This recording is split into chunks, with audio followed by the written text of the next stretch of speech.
Welcome to another video from Dr. Lock. I want to talk about the Mul-T-Lock cylinder, which is this one right here. This is Mul-T-Lock Interactive Plus.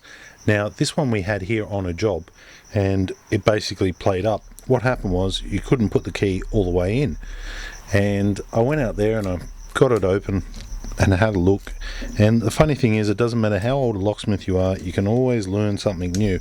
And I think I'm a reasonable locksmith and I learned something new, so I'm basically going to share it with you. Now I got to this job, they said it didn't, started not to work, so it was up to me to pretty much find out what's gone wrong. So what I did is I went there, I took it apart, and I found a numerous amount of problems with it. So I decided to drop a few pins, get it working on bare minimum, just so that they could get through the day, and I'll come back the next day with the cylinder. So I left the two last pins in there. So they're the two last pins. These are the pins that came out of the lock, and I'll just quickly show you what's what here. So I took some parts out, as you can see. Ball bearing, not necessary. Top pins, not necessary. Driver pins, not necessary.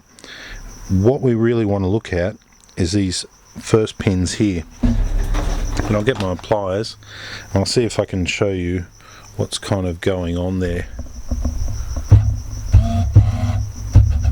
See if I can get a focus. Focus.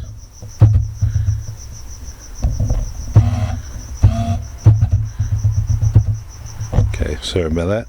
So this pin right here was the lead pin, and it does have a little bit of a ramp on it, but as you can see, the actual center of it, about there, is not completely symmetrical anymore. So that was one issue. Next issue, this one is symmetrical, but the actual point right here is actually so worn down that it's not smooth anymore. It's actually a bit more domed, so there's no lead ramp there. So that's interesting. And then we have this pin here, which is the one pin, and I just look at it and I can see some real damage to the pin. Now these pins are actually quite strong. They're stronger than most other pins. So what's been going on here? Sorry, I need to focus again. There's a problem with this camera. So basically what had happened was that somebody had been using their key as a bottle opener, somebody had been abusing their key, using it as a screwdriver, and they had actually worn away the leading edge on here, creating a rough point. And what that rough point has been doing is, when it's been going into the lock, it's been hitting this first pin and grinding it out and basically wearing the chamfer, which is on most pins. They have a nice chamfer. I can't show you again. Has a nice chamfer, a nice angle, a nice edge. So that's normal. So I'm about to sneeze. Okay. Now that's over, let's get on with it. So basically, this was the lead pin, and when I look at this pin compared to other pins, I just look at it and I can see so much damage, so much scratches.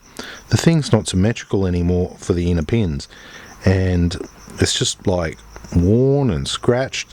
So basically, what I spoke to my Mul-T-Lock rep, and he says basically there's a couple of things going on here. Most likely the key's been damaged, and when they keep jamming it in there, it keeps wrecking this first pin. The pin's already wrecked, so that's possibly what the problem was. The next problem was that I found is that somebody had loaded it up with graphite. So I said to him, there's graphite in it.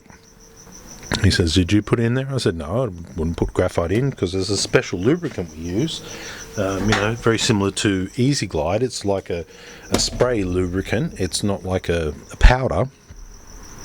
And what you do is you actually just spray it in there, and that's enough lubricant, for many years. But somebody had actually loaded it up with graphite, and he said to me, and this is the thing that I learnt for the day, was that if you put graphite in some high security cylinders, it actually does the complete opposite, because it's got nowhere to go. Because the tolerances are so tight here, that graphite just basically goes through and gets stuck and doesn't do anybody any good. So graphite in the high security cylinders is a no-no. And I thought, oh, okay, all right, because I look at this cylinder and I say there's holes on this side, a big gap here, come out the front. I would not expect graphite to be that big of a problem.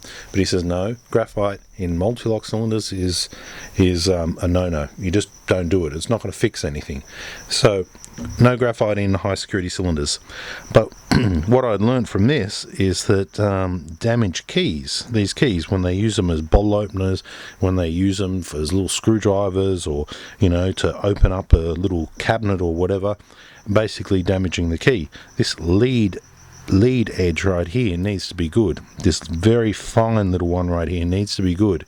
I mean, you can always fix it by getting a file and just hitting it, but customers aren't going to do that. So what has happened here, this was 2 years on the job, and now it's basically a new cylinder. Another thing I noticed too, and I'll just quickly show you if I can. Okay, I'm going to have to zoom right in here so I can show you this and focus, because nothing worse than seeing something out of focus.